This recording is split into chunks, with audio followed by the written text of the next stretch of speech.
मंत्र जाप करते समय उबासी क्यों आती है?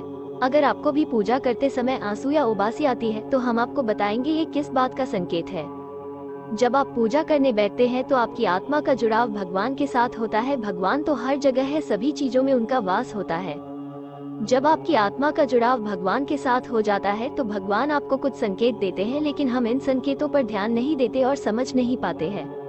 भगवान हम सभी से जुड़े होते हैं। जब हम पूजा करते हैं तो हमारे आसपास का वातावरण ऊर्जा से भर जाता है। हम चाहे कितने ही दुखी या तनाव में क्यों ना हो, हमें खुशी का अनुभव होता है।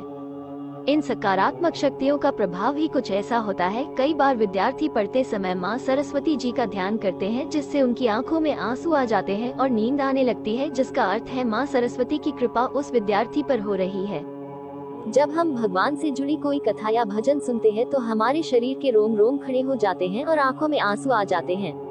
आंसू आने से भगवान पर हमारा विश्वास अटूट हो जाता है। अगर आपको भी भगवान का ध्यान करते समय यह संकेत मिलते हैं तो समझिए कि भगवान आपको कुछ संकेत दे रहे हैं। इसका मूल कारण है जाप के समय मन का भटकना। हमारा ध्यान अपने इष्ट पर केंद्रित हो, मन प्रभु प्रेम में डूबा हो। यदि खान पान तामसिक होगा तब भी मन नहीं लगेगा। अतः सात्विक अन्न ग्रहण करें। मांस, मछली, अंडा, लहसुन, प्याज सब तामसिक अन्न है। इनका सेवन करेंगे तो मन लगेगा नहीं। मन को ईश्वर में लगाना है तो अन्न का विशेष ध्यान रखें। जैसा अन्न वैसा मन। नहा धोकर साफ वस्त्र पहनकर भोजन बनाएं, भोग लगाएं, फिर अन्न ग्रहण करें। इससे मन शुद्ध हो जाएगा व जाप के समय जम्हाई नहीं आएगी। मंत्र जाप एक क्रिया है। इस क्रिया में इंसान को अपने मन को स्थिर कर अपने आराध्य के सामने शांत मुद्रा में बैठकर एक दीप को प्रज्वलित करे। उसके पश्चात तुलसी, रुद्राक्ष, स्फटिक की माला लेकर भगवान गणेश की स्तुति करे। उसके बाद मंत्रों का उच्चारण मन में अथवा सिर्फ जिह्वा को हिलाते हुए करे। मंत्रों का उच्चारण जोर जोर से न करे। मन में प्रभु की छवि रखकर अपने मंत्रों को बोलते रहे। यदि कुछ समय पश्चात आपको उबासी या आपका मन विचलित हो रहा है तो इसका अर्थ है आपका मन स्थिर नहीं रहा, आपका मन कहीं और जा रहे है। इससे एकाग्रता भंग होती है।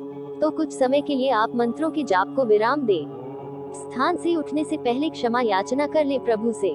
कुछ समय पश्चात आपको लगे कि अब मन शांत और स्थिर हुआ तो पुनः मंत्रों का जाप प्रारंभ करें।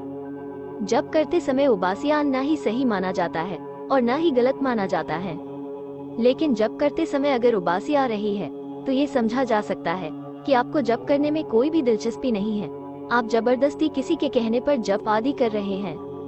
अगर आप भगवान की पूजा में ध्यान लगाकर बैठे हैं और आपकी आंखों से आंसू निकल आते हैं तो यह संकेत है कि आपकी आत्मा का ईश्वरीय शक्ति से मिलन हो चुका है। ऐसे समय आपको जो चाहिए वह भगवान से मांग ले, आपको फल जरूर मिलेगा।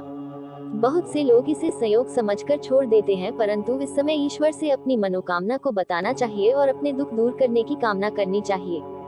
आंखों में आंसू आना इस बात का भी संकेत है कि आपके मन के अंदर की सफाई हो रही है। आपके मन में जो गलत विचार और दुहक है वो भी बाहर आ रहे हैं। लेकिन कुछ साधकों से वार्तालाप के बाद ये भी मालूम हुआ कि जब इष्ट देव की आराधना की जाती है तो इष्ट देव की समीपता का एहसास होने से उबासियां आने लगती है।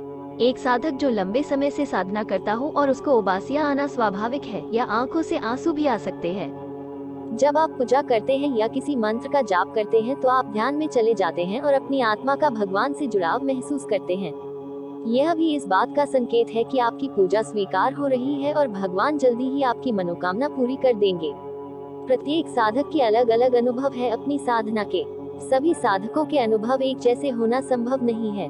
तो साधक को चाहिए कि आराधना करते समय तन मन शुद्ध करके बैठे और पूरा ध्यान अपने साधना में केंद्रित करे। भगवान कल्याण करेंगे।